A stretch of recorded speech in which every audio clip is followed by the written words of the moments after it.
Hello and welcome back to the Fight and Talk 2 channel with myself, Mr. Fight and Talk, joined as always by the fantastic co-host of the show, down in Casual Corner. We've got George. How are we doing, George? Great. How are you? Good, man. Very, very good. It's nice to see your hair and beautiful curtains there, Sarah. It's very trendy now, I believe. Yeah, I'm rocking it. I feel pretty good. It's a nice little look. I am enjoying getting to go back to the barber soon, though. I do need a bit of a trim. Absolutely, man. I couldn't agree more. Prath, it's nice to see you wearing a hat, mate. We don't usually see you wearing. Oh no. Yep. Pretty much every episode you'll see me wearing a hat. Apart from one episode when I actually got my hair cut. But yes, a hat on, eloquent analyst mind on. Let's go. That's it. And if you do want to purchase a Fight and Talk 2 hat, you can find them on the... See, look, we all have them. We all have them. And if you want to be part of the gang, you can have a Fight and Talk 2 hat as well. Shout out to everyone that's already bought one.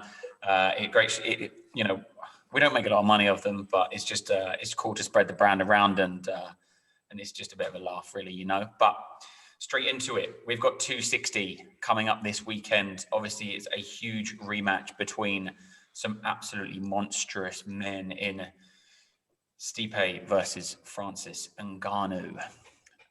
This is a huge fight, and a lot of people are thinking it's going to go the same way as before. Obviously, Stipe had a fantastic performance last time they fought each other, but I felt like they fought a very early in his career, Francis Ngannou, because that was I actually rewatched that fight, and I believe it was around the time when Joe Rogan called him Ngannou, because I don't think they had the people coming in and telling them how to actually pronounce names yet. So it's been a while, and Francis has obviously been on an up and up, completely smashing absolutely everyone. You know, what's that? You're a fantastic kickboxer? Cool. I'm going to destroy you with my hands, as we've seen him do over the past couple of fights he's had. But I'm super excited for this one, and it's very unfortunate that we obviously lost Brian Ortega versus Volkanovski. That was going to be a huge fight, and I was very much looking forward to seeing the return of Alexander the Great. But Prath, give me some numbers on this upcoming fight with Stipe and Ngannou, because where do you see this one going, and how do you think it's going to go? Do you think we're going to get just are we going to get the same fight as last time? Or are we going to see a different Francis coming out? Obviously, Stipe took everything that Francis had to throw last time. Is he going to be able to weather that storm again? I think, there are two things, right? Obviously, you got Stipe Miocic, who was able to win a comfortable decision, I would say, over Francis Ngannou last time. And I think, a lot of people are asking, okay, are we going to see a different Francis? And I think we are going to see a slightly different Francis. He's going to be a little bit more calculated with his shots. But I also think we're going to see a different Stipe Miocic. I think we're going to see a Stipe Miocic that is a little bit more wrestling heavy than the last Stipe Miocic we saw against Francis Ngannou. So I agree that I think Francis is going to obviously change up the game plan. He's going to come a little bit more strategic. I think he's going to maybe not give up the takedowns as much, or give up the positions, against the cage and things of this nature as much to Stipe. But I think Stipe is going to come out and be a little bit more aggressive in those wrestling exchanges. And I think he's a little bit more, now he knows exactly what Francis is bringing to the table. He knows the power that Francis brings. And that's why I kind of love rematches in a way, because, typically you see one guy win one fight, the other guy win the second fight, and then they have the third fight, and it's always kind of a toss-up at that point. But I feel like Stipe's got the game plan here to kind of really neutralize Francis. I think Stipe is going to be one of the only people that is going to be able to beat Francis in general. And you mentioned something hilarious, right? With, Francis against Jairzinho having 20 years of kickboxing experience, and fucking Francis being able to mine in, was it mining in Senegal or Cameroon? Forget what Cameroon is where he's from originally, and still able to put Jairzinho Rosenstrike in the graveyard there. So it's a tough one, man. It's heavyweight's always a coin flip. That's the crazy part. I think Stipe is one of the better technical fighters at heavyweight, and I think that's where he's had a lot of his success. He's not coming in as I know that Conor hates, a 285 guy coming down to 265 and fighting at heavyweight. And Francis isn't that guy, because Francis is, he's like 6 foot. I feel like he's 6'8" or something crazy like that. And so he's kind of got the figure for someone at that 265 range. But Stipe Miocic has typically been around the 240s, the 235s, in that kind of area. And I think that's, for me as well, where I would agree and say that that's kind of like the optimal weight for a heavyweight fighter. So I'm kind of sitting on the fence. I'm going in circles to basically say I'm kind of sitting on the fence here a little bit, but I'm gonna edge a little bit more towards Stipe. I think it's going to be another decision victory. I think he's going to be a little bit more aggressive with the wrestling this time around, knowing what Francis brings to the table, knowing that Francis is basically knocked out. I think he's knocked out the last 4 guys he's fought as well. But man, the crazy thing is, right, when I look at the Ngannou versus Jairzinho fight, right, it's not like Ngannou out technicaled Jairzinho. He just hit him. He just managed to hit him with one of, he threw probably about 10 strikes at that point, and he hit one of them and knocked him out. So it shows that, it's not really, he's not going in there and he's gonna, like have good head movement and come in there and like sting him with the jab and move his, he's not going to do that. He's going to come in and throw hammers towards Stipe Miocic's face and body and legs. And I'm hoping that Stipe has enough defense to get out of the way, look for the takedowns and just dominate and be Stipe Miocic. Absolutely. And I think the gas tank of Francis Ngannou wasn't the best last time we were out, because he obviously carries a lot of muscle. And when you carry a lot of muscle, they require a lot of oxygen to perform at their best. So if he's going out there and he's got lots of fast twitch fibers, which are going to be, the explosivity of him in the first 2 rounds and stuff. I rewatched the Francis Stipe fight, the first one, and he came out and he was throwing these absolute trucks at Stipe, but all you have to do is dodge one of them, and that's it. It's almost like his energy bar just goes down a little bit. You dodge another one, it goes down again, and then by the kind of 3rd round, he looks completely gassed. And obviously, the lactic acid starts to build up when they're sat in between rounds and stuff as well. But George, how do you see it playing out? Do you think Francis is going to come out and catch him early on? Obviously, he's a very, very strong man. If Stipe catches one of these shots clean, like he did in the first fight, but I felt like he was always shying away when they hit him. He was almost grazing them. But do you think he's going to get caught and put on his ass here, or how do you see it going? Well, look, Francis Ngannou has the touch of death, doesn't he? So if he was to catch Miocic, he could quite simply put him to sleep, potentially. So, it's an interesting one. Look, for me personally, I've said it before to you guys, I want to see the kind of crowning of the story for Francis Ngannou. This is a guy who, as a kid, worked in the sand mines, who walked across Africa to get to Europe, who, went and fought in the Middle East when he first started getting into mixed martial arts. He's had a hell of a kind of backstory to get to where he is.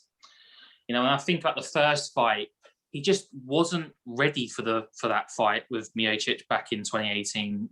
He's become a lot, he's not well-rounded because he hasn't got an all-round game, but he's become so much better at what he does.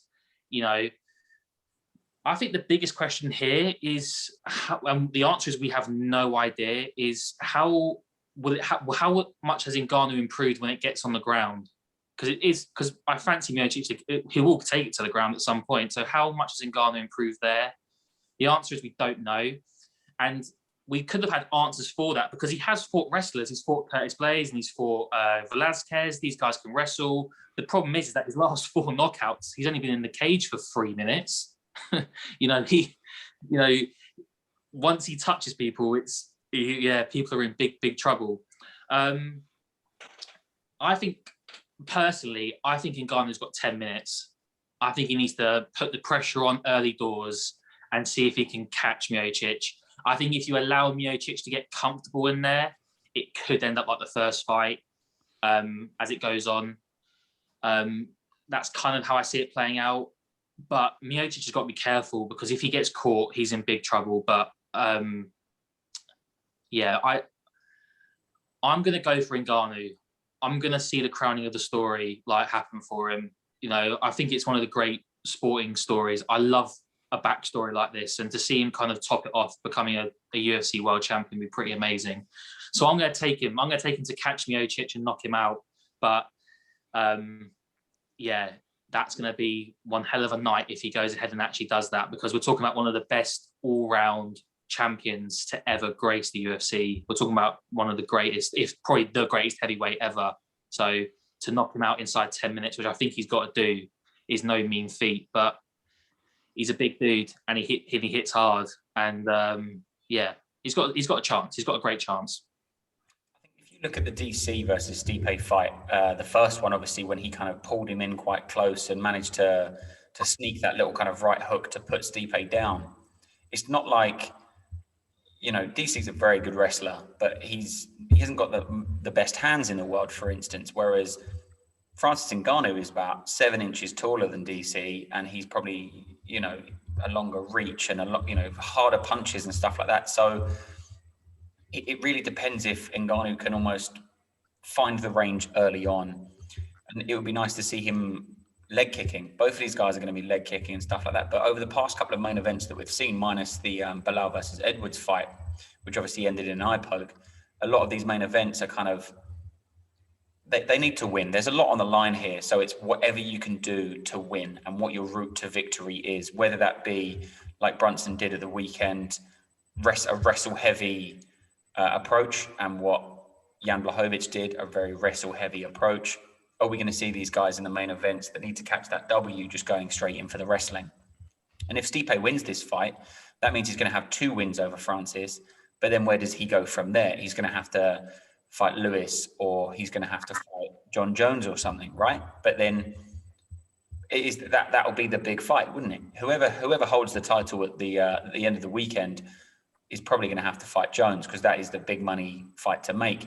Stipe's on the back end of his career as well. He's been in the game for a very, very long time. He's been a very dominant champion as well. Obviously lost the belt, regained the belt, etc. So, when we see that John Jones fight, if we see that John Jones fight, he's going to get his red panty night, and he's going to be sailing off into the sunset anyway, right? Yeah, for sure. The one thing I wanted, when you talk about the fight as well between the two of them, I think Ngannou has got to really, really try and make Miocic work for those takedowns, because it could end up being that in that scenario that if he's able to win those kind of moments, that he's got the chance to then counter Miocic. He could clip him at that point. That could be a problem. I think that's almost the crucial part of this fight, is what happens when he kind of goes in for those takedowns. If Ngannou can defend them, his chance of winning increases hugely, I believe. So yeah, it's a key moment. It's going to come down to some key individual moments, I think. But yeah, like I said, if it goes on and it gets the championship rounds, Miocic could just take over, to be honest. Yeah, definitely. Well, George obviously said that, and both of you have kind of mentioned before, that Stipe is one of the most dominant heavyweight champions. But why do you think he's not in? For me, he's never really in that GOAT conversation, is he? But why is that? Do you think it's the fact that he hasn't competed in multiple weight categories? Do you think it's because he doesn't necessarily trash talk as much? He's not as active on social media, etc. Do you think they're key parts in the fact that he's not in that GOAT contention? That's a really good question, my dude. That is a really, really solid question. I've got an answer to that. I mean, I agree. That's surprising. I agree. I think he is definitely considered the best heavyweight of all time, but he's never really considered the GOAT of MMA. I would say that I think maybe the challenges that he's had are maybe not as recognized as like a Khabib Nurmagomedov or a John Jones. John Jones is largely the greatest of all time off of wins over Shogun Rua and Quinton Rampage Jackson and people from yesteryear. Not necessarily the people that he's beaten now, right? John Jones doesn't get as much credit for beating Dominic Reyes, or he doesn't get as much credit for beating Thiago Santos, because they were closer fights. And so, Stipe's had a lot of very close fights. The Overeem fight was fairly close. Ended up getting the win and the stoppage win, but he almost got submitted before that as well. So I think people recognize that. I wouldn't say he's a beatable champion, but he is a slightly more beatable champion than, I think people look at Khabib and go, okay, that guy's invincible. They look at, Peter Yan, for instance, and look at him and go, damn, this guy is going to be a long reigning champion. And I think people maybe don't give Stipe that respect, but they should, because obviously he's beaten Fabricio Verdum. He's beaten, JDS. He's beaten Overeem. He's beaten all of the heavyweight heroes of yesteryear. And I think Francis is Arlovsky.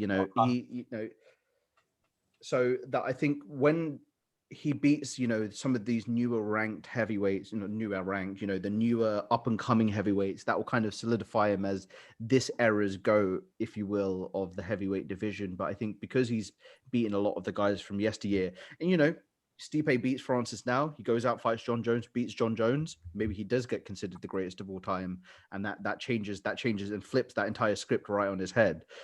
Because I do feel like John Jones is not a champion of yesteryear, but like the GOAT of yesteryear.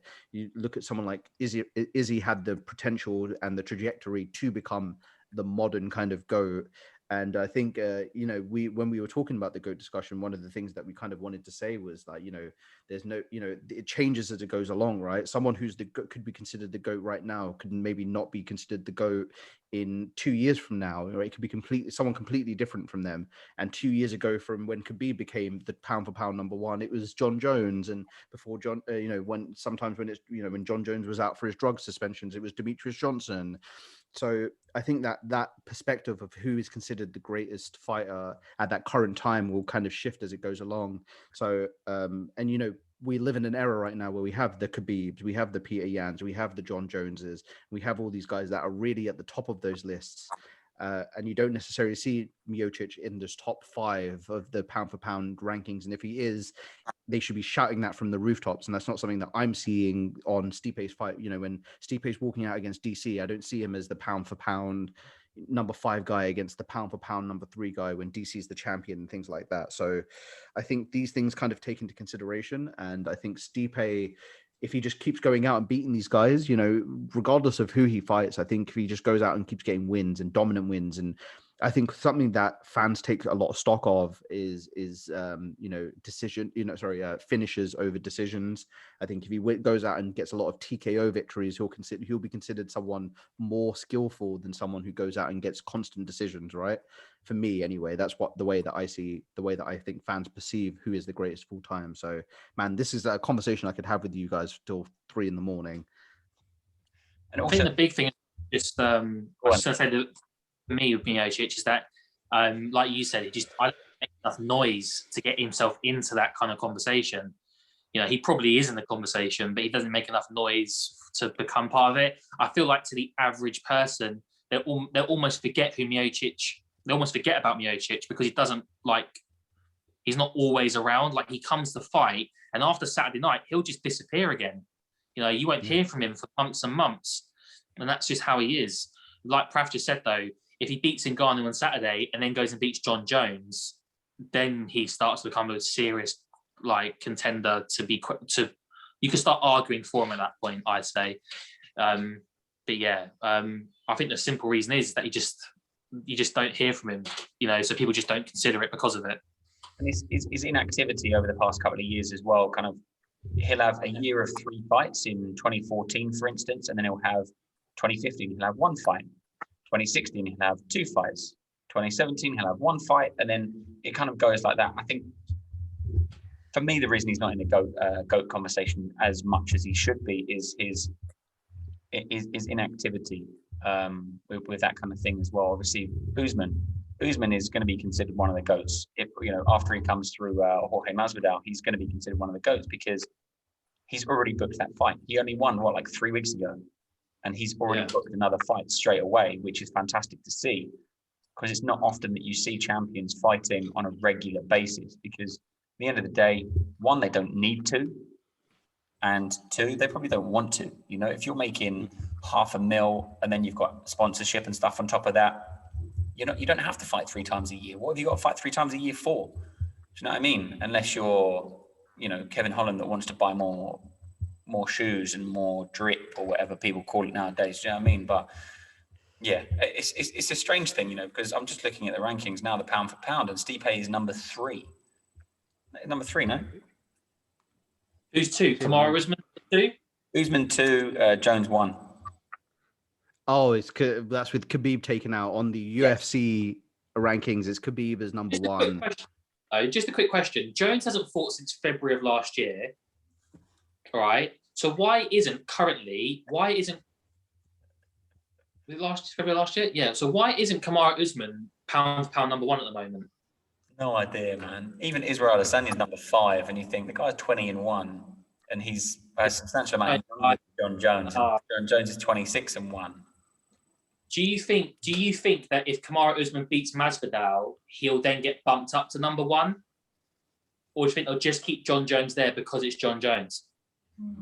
I think they always need that poster boy, don't they? They always need that poster boy to kind of be like, John Jones is the greatest of all time. And with the campaign that Dana White had to try and get that 12-6 off of his record and stuff like that, it's kind of, okay, we get it. You like him. Do you know what I mean? And they need to have that kind of person in the starlight. Obviously, with Habib stepping down, and the rankings will all change this week anyway. But I believe, I'm just on the UFC app just here, but they've obviously taken Habib out because he officially retired last week.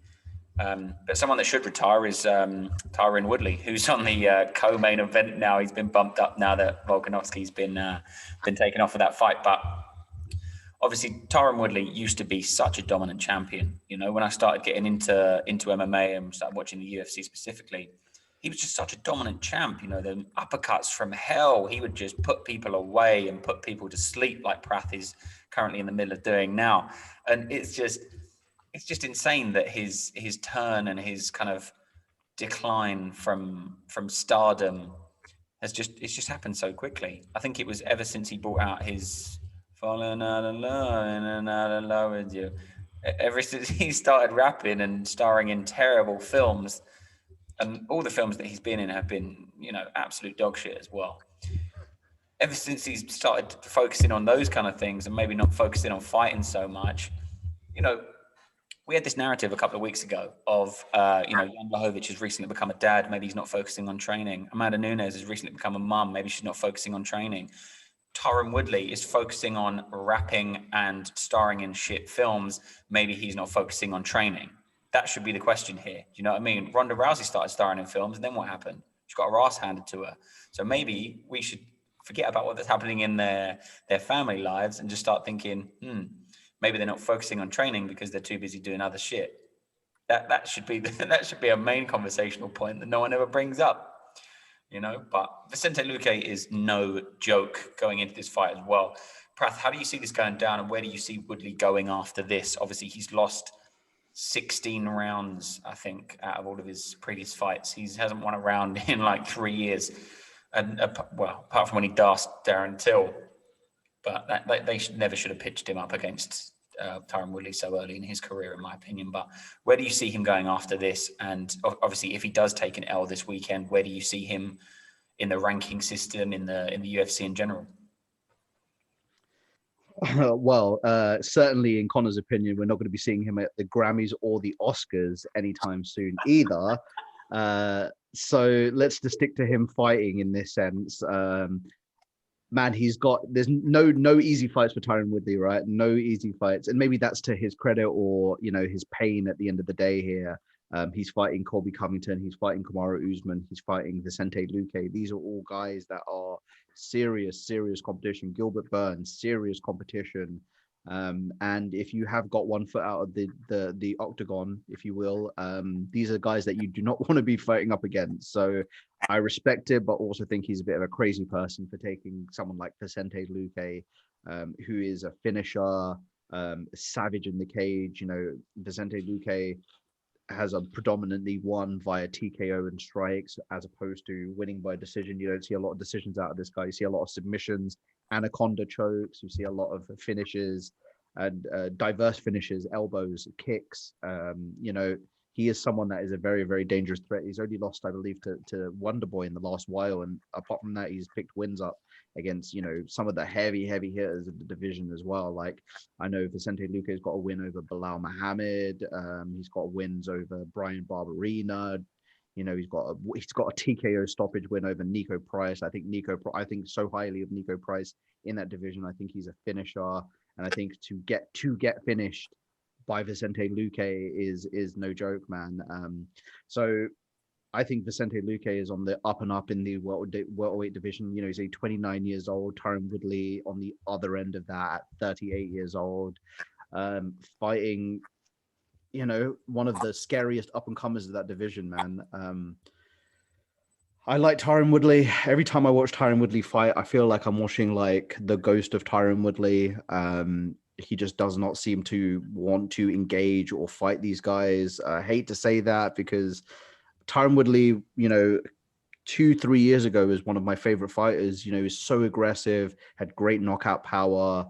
I liked his attitude to the fights. He was trying to make himself a successful person outside of fighting as well. And I respected that because that's a very tough thing to do in that industry. We obviously see the fruits of that labor when other guys do that. Ronda Rousey getting her ass handed to her, things of that nature as well. So man, I really don't see him beating Vicente Luque though. I think Vicente Luque, and I think he's lost by decision in these last couple of fights, and Vicente Luque is a finisher. So I really don't want to say this, but I kind of do feel like Vicente Luque may finish Tyron Woodley, and if Tyron Woodley takes the loss here and gets finished, that might be the end of Tyron Woodley in the UFC as we know it.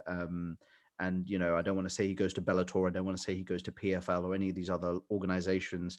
I think if they can offer him enough money, he'll go there. But I think if he loses here, if he loses here, then the next time we do see him, maybe at the Grammys or the Oscars, not according to Connor, I think that album is great as a musician as well. I love listening to music like that so bad. So yeah, Tyron Woodley's going to take the loss here. He's probably going to get finished. I think Vicente Luque moves up to the very, very top of not the very, very top of the division, but I think he's either going to move into, quite a high rank in the welterweight division or lined up to fight, someone like Gilbert Burns, who's just coming off of a title loss. I know that those two are very, very close friends though. So I don't know if they would fight. But that kind of fight is what will be presented to Vicente Luque come if he can be Tyron Woodley. I'd love to see Vicente Luque versus Colby Covington. I think that's a really sneaky good fight. Cardio, both of them have really good cardio. Both are like very, very good finishers. That's a very good fight I'd like to see as well. If he can get the win over Tyron Woodley. If Tyron wins, I don't even know where we go here. Do we chuck him another welterweight that, maybe isn't at the top of his game? I think at 38 years old, I respect that he's taking a fight against the 29-year-old Vicente Luque, up and comer on a win streak. Is that necessarily the best option? Probably not. And obviously with the losses that he's had against, they've been against very, very good opponents. It's not like he's been fighting scrubs, which is to his detriment for sure. But George, obviously we had Kelvin Gastelum a couple of weeks ago kind of saying, I'm fighting for my life here and I'm fighting for my place in the UFC and stuff like that. And do you think that this is going to be a mental game with Tyron Woodley? Because as Pratt said, he's been a ghost the past couple of times been out there. He's been kind of sat in these, negative negative positions up against the cage and stuff like that. And, when he gets tackled, you can see him, you see his eyes roll and he's just like, oh, great, we're just going to be sat here for another 15 minutes kind of thing. But do you think this is going to be a mental game for Tyron Woodley coming into this fight? Or do you think he's going to kind of brush off the cobwebs and come out there and put on a show?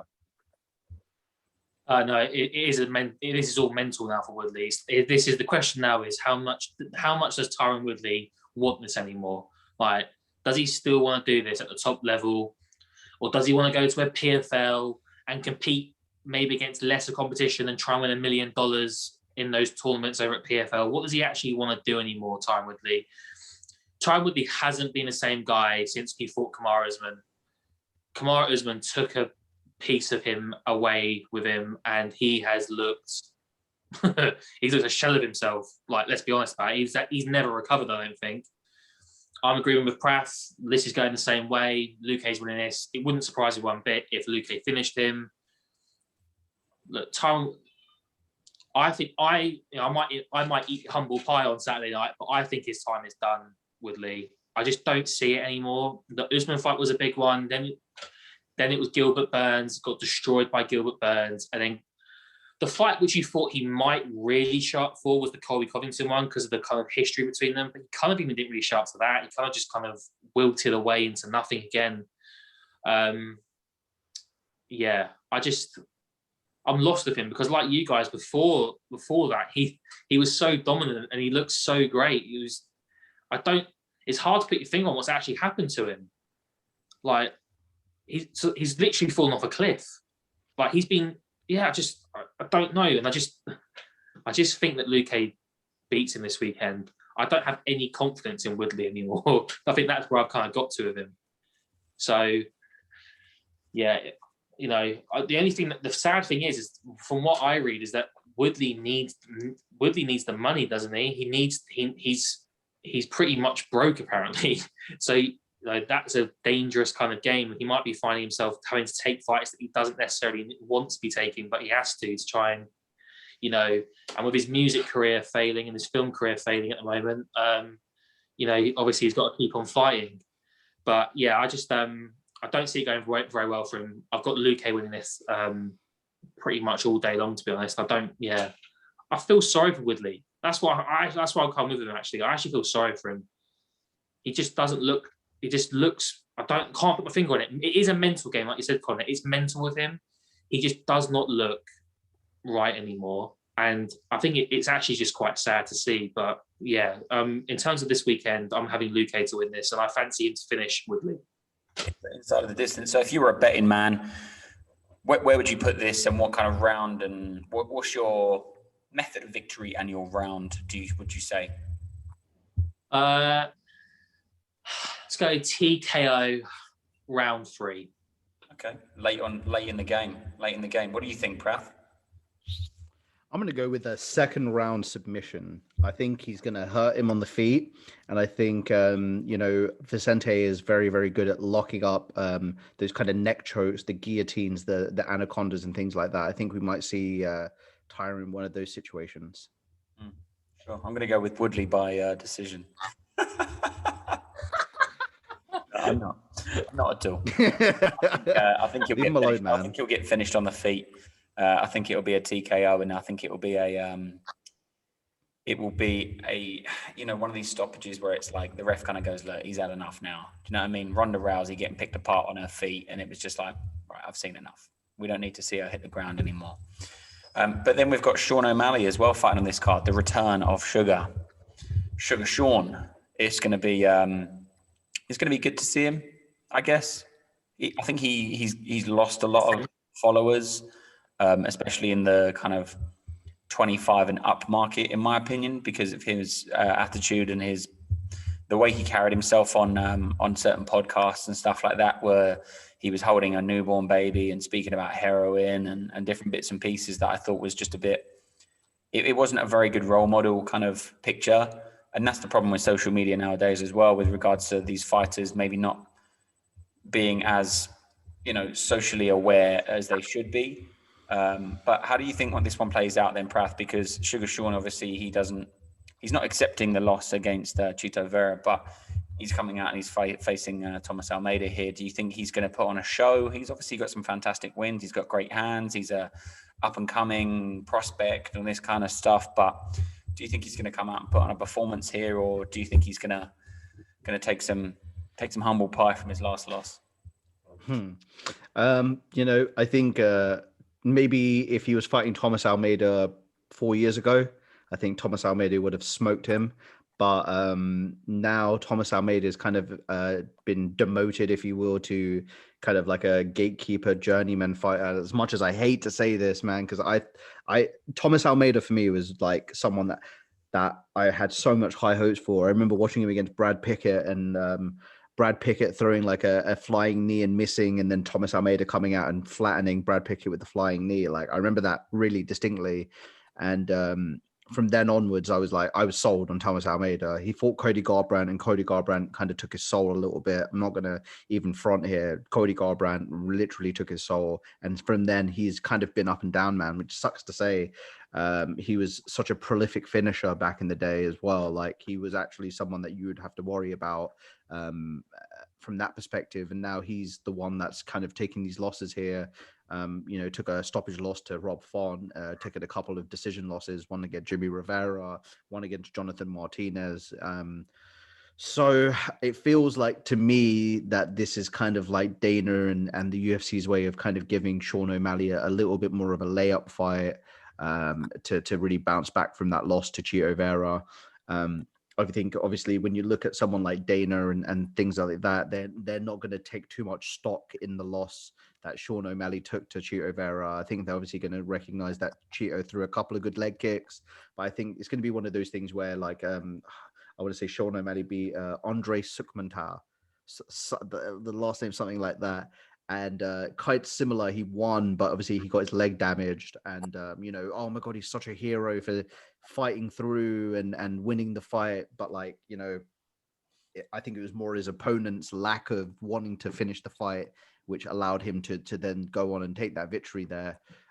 So do I rate Sean O'Malley? I think he is a fantastic fighter. I think he's got one punch knockout power, especially at bantamweight, which is, having a one punch knockout power at bantamweight is a huge asset. And I don't think it's something that, I think, like, look at Dillashaw, right? Dillashaw has got like one punch knockout power, but he can throw, like a good 7-strike combination that will eventually put you out or put you down.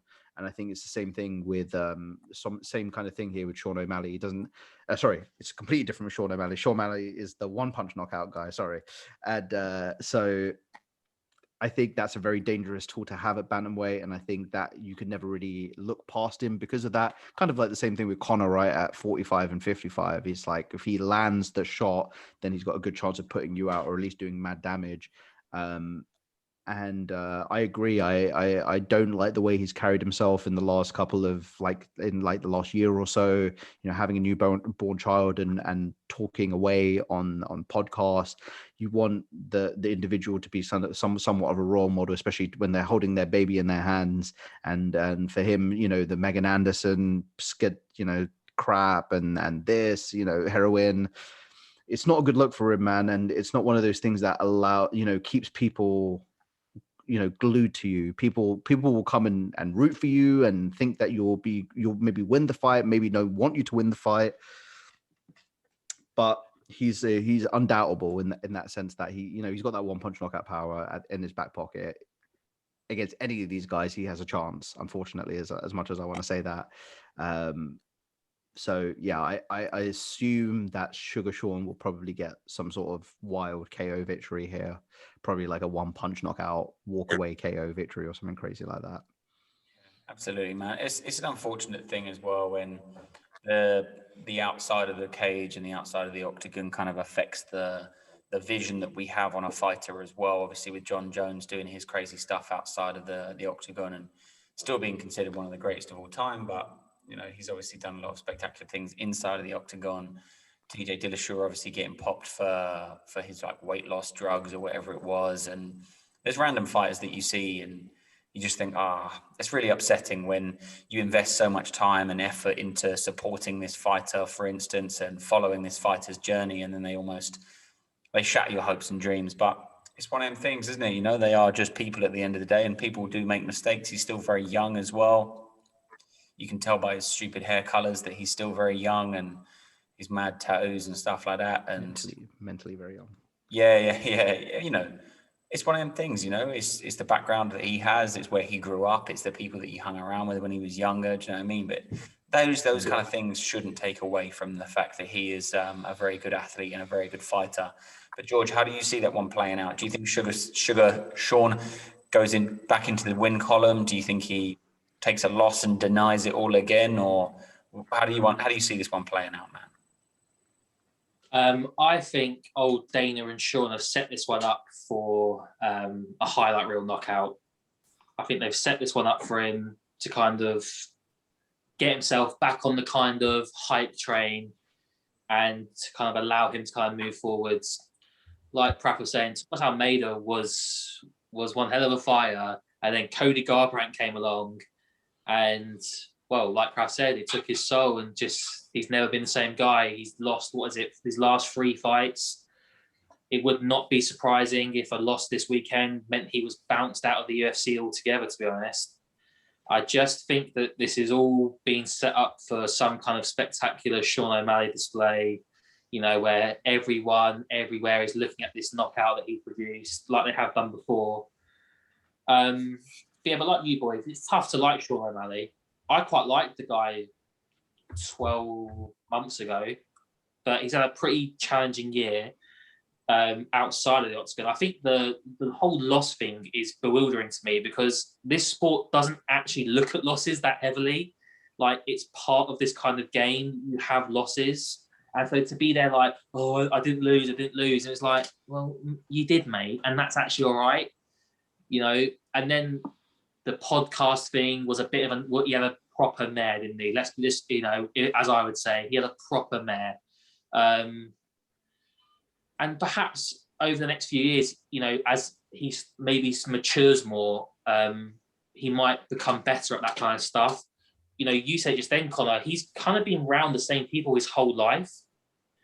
It's almost like it's the Sean O'Malley fan club, and whatever Sean O'Malley says is cool and okay. And perhaps a different environment for Sean O'Malley, like going forwards into the future, might propel him forwards better. That, you know, we see fighters do it. They change where they train and change where they live. You know, maybe he would benefit from that. But you can't deny it. He's got one punch knockout power. He is interesting. You will 100% be wanting to see him fight because he has that ability to finish somebody with one punch. But yeah, I just think that this one, when I saw it announced, I was just like, Sean O'Malley wanted this fight. That's the major sign to me. He wanted Thomas Almeida. That just says to me that he knows that he can finish this guy. He knows he can get back on the kind of in the win column, although he's never actually been out of it, has he? And yeah, I just see O'Malley victory by knockout here. That's literally all I can picture. Yeah, completely, man, completely. And I think that's pretty much those three fights are really the main fights on the card that are going to be the exciting ones from a visual perspective. Do you know what I mean? Some of these quieter cards are obviously full of knockouts and full of excitement, as we saw this weekend and last weekend and throughout, you know, the whole of the UFC history. Whenever we see these, but for a pay-per-view event and for a numbered event, I think this is quite a light card. But Prath, is there any other fights on the card that kind of really catch your eye? Obviously, Nurmagomedov is fighting on this card as well. Karma Worthy's fighting on this card as well. Who else? There's a couple of other guys on there that are, you know, up and comers, but we're used to seeing these kind of up and coming names on a fight night. You know, UFC Vegas 28 or whatever, or over in Abu Dhabi, we'd see these kind of fights. But on a pay-per-view event, I think this is a little bit light. I agree. I think some of the undercards a little bit less stacked than we usually see. I know. I think was it 2 weeks ago on the last numbered event we had Dominic Cruz as the headlining fight on the prelims. On this one we got Alonzo Menafield versus William Knight. Alonzo Menafield, I know. William Knight, not so familiar with. So yeah, I think this is a little bit of a lighter UFC pay-per-view card. I think obviously we had the Alexander Volkanovski fight as well. So with that being lost off of the main card there, that has kind of lowered things a little bit, I guess, for the guys there. Couple of names that I really like that stick out to me on the card. Obviously Abu Baker, Nurmagomedov, cousin of Khabib, brother of Khabib. We're just going to go with cousin. It's easier to say. We're going to go with cousin. We're going to go with cousin of Khabib. I know he's related to Khabib, so you know he's a savage. Dagestan killer, like the rest of the crew there over there, man. It's just they're all just savages. Karma Worthy against Jamie Malarkey's a great fight. Jamie Malarkey's had, I think he was the first fight Brad Riddell had when he came through, and I remember that being a crazy fight. Karma Worthy having a couple of knockout wins here in a row, so exciting to see how he moves forward. And just as a little toss in for the British fighters, we got Modestas Bukakas. I don't know if I'm saying that correctly, and I'm sorry if I'm not. But you know, representing the UK here, former Cage Warriors light heavyweight champion. Let's hope he does well as well. I'll obviously root for our British fighters out here. Apart from that, I can't really see Gillian Robertson, you know, prolific jiu-jitsu finisher. In the cage, return of Jessica Penne after many years of taking her career away from USADA and things like that. I think she ended up getting proven not guilty in that situation, so had quite a few of her years taken away. You know, so excited to see her back and maybe the start of an almost like a new career in a sense. Hopefully she can get a win here and move forward. she was always a very highly touted strawweight, but never could really find that that kind of winning streak in the UFC. When I remember when it was going into the tough season where they introduced the strawweights, she was one of the higher ranked strawweights out of the other girls that were there. I think the only other person that was higher ranked than her was Carla Esparza, who was touted to be the champion, ended up becoming the champion of that division at that time. So interesting to see where she goes from here. But yeah, so that for me is the names that really stick out for me: Abu Baker, Karma Worthy, Jessica Penne, and Modestus Bukauskas.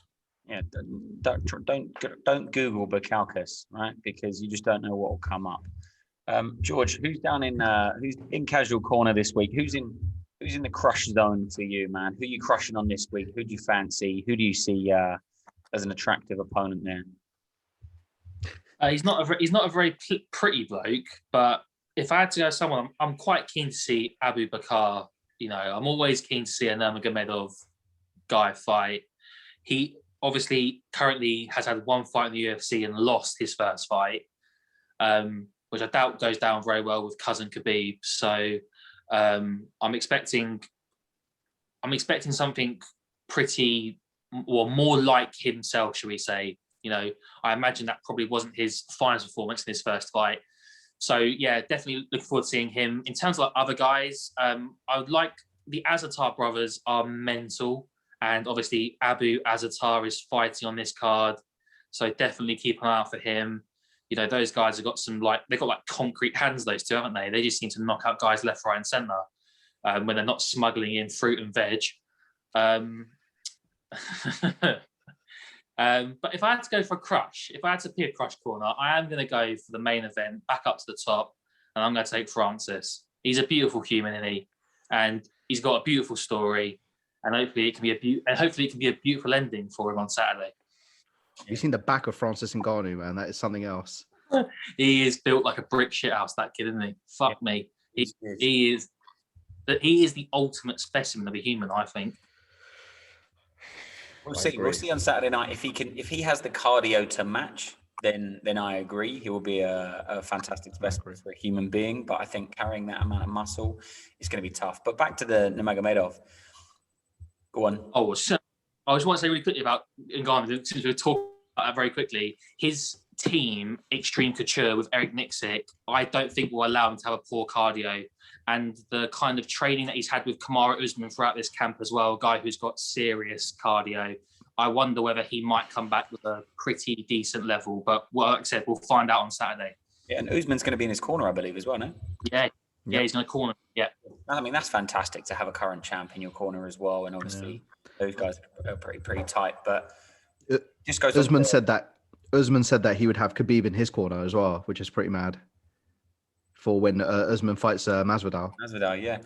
And it kind of goes on from what I was going to say with regards to the pressure that comes behind it. Having a name like Nurmagomedov when you're fighting, and then you have Nurmagomedov in your corner, or you have Francis with Usman in his corner, and you have Usman with Khabib in his corner, and it's like it must add so much pressure. Obviously, we saw it last week with Silva, when he had Henry Cejudo in his corner, and it's like it must add that extra layer of pressure to the bout to really get that win and to do it in a spectacular fashion as well, because you're not only carrying yourself and your own name, you have to carry this kind of family name and all the pressures that come with it, right? Yeah, totally. And it's not just Khabib now as well.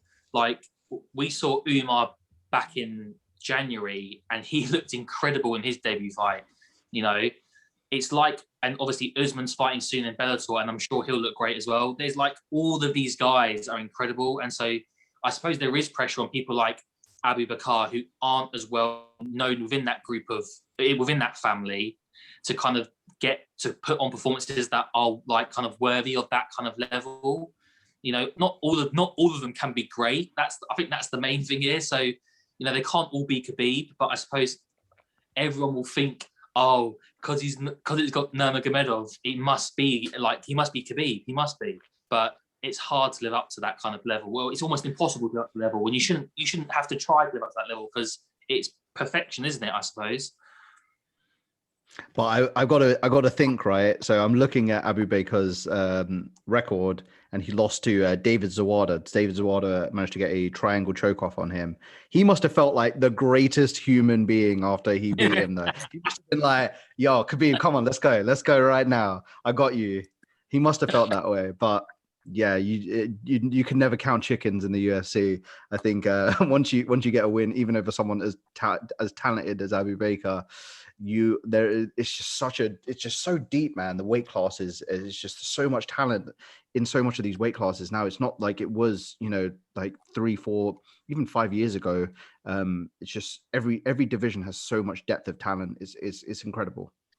I'll tell you something though. And the other thing quickly is, if you flip it around with the Nurmagomedov family, could you not just feel invincible though at the same time? Because you're there every day training with Khabib, Umar, Usman, and it's not just him. There's Islam Makhachev, there's Zabaria Tukugov, Javier Mendez as head coach.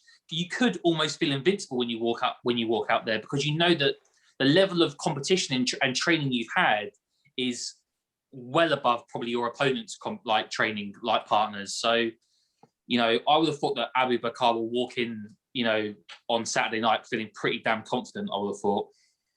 Definitely. And it should be a fantastic card as well. It's very unfortunate for the UK fans. I think the main card actually starts at like 3 or it might be 4 a.m.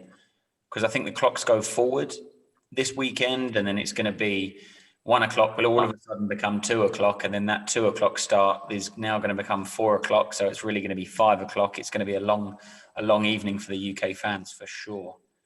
But George, speaking through that, right? I'm definitely catching some sleep before that. I'll be up though. Don't worry, I'll be there. But I'm definitely getting some bedtime. Especially with these cards, you need to strategize whether you're going to sleep before and kind of wake up, or whether you're going to wake up or just run it straight through. There's so much to think about, isn't there? Yeah, you've really got to plan it out. Yeah, that's the whole weekend gone, and I think we've got a week off after that one. The first weekend of April, there's no fight, so we get a weekend off. And then we get the Darren Till card, which obviously is prime time for us. That's it. So it swings and roundabouts. But thank you very much for joining in to the Fight and Talk 2 channel. All of the listeners, thank you so much. Thank you to everyone that watches it, etc. It does mean a lot to us. And people leaving comments and stuff, we're always up for replying and responding and stuff. If you don't already, follow us on social media. We're at Fight and Talk 2 on Twitter. Same thing over on Instagram. George predominantly looks after the Instagram over there, does a fantastic job. And we're on Spotify, Apple Music, Google Podcasts, all of the above. You can find us over there. Like, subscribe, share to your friends, share to your mothers, brothers, aunties, cousins, cat. There you go. We'll go for that. It will get longer. I'll keep adding to it. But thank you very much, as always, lads, for jumping in. And I'm really looking forward to breaking down this card as well after, to see if Francis has got the cardio that George speaks of. We'll find out. Until next time. Thank you.